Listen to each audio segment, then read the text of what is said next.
Hey, it's a nursing professor here. I want to wrap up this week's topic on gastrointestinal disorders. We talked about Crohn's disease, irritable bowel syndrome, and colitis. So all of them affect the intestines in some way. You can go back and check out those videos for the summary. But I wanted to use the nursing process because the nursing process will be pretty much similar to any of these diseases. So let's remember ADPI. So our first is assessment. So we want to do an assessment.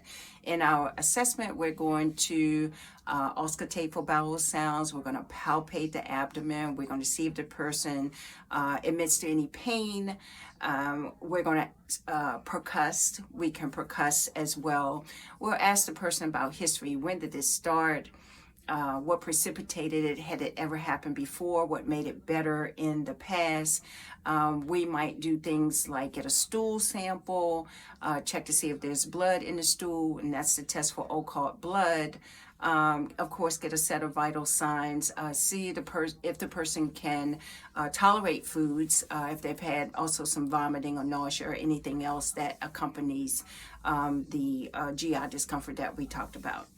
Then we move to D for diagnosis, and again, these are nursing diagnoses, so we would possibly look at imbalanced nutrition, depending if they're eating or not, deficient fluid volume, if they're able to tolerate fluids, alteration in comfort, of course, risk for impaired skin integrity.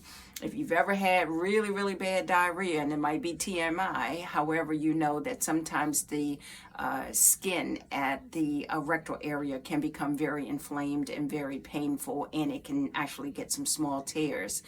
Social isolation, again, thinking back anytime you had,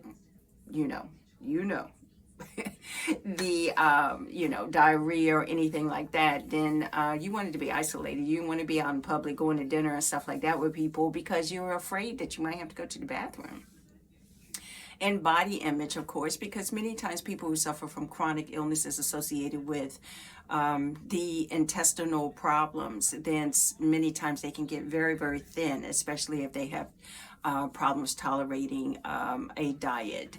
Then we move on to our plan. Our plan should be, of course, to decrease symptoms and to promote wellness with this patient.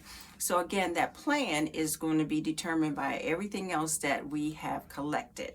Okay, we come to interventions. Those are going to be our meds. It could be IV fluids if this person is not tolerating anything.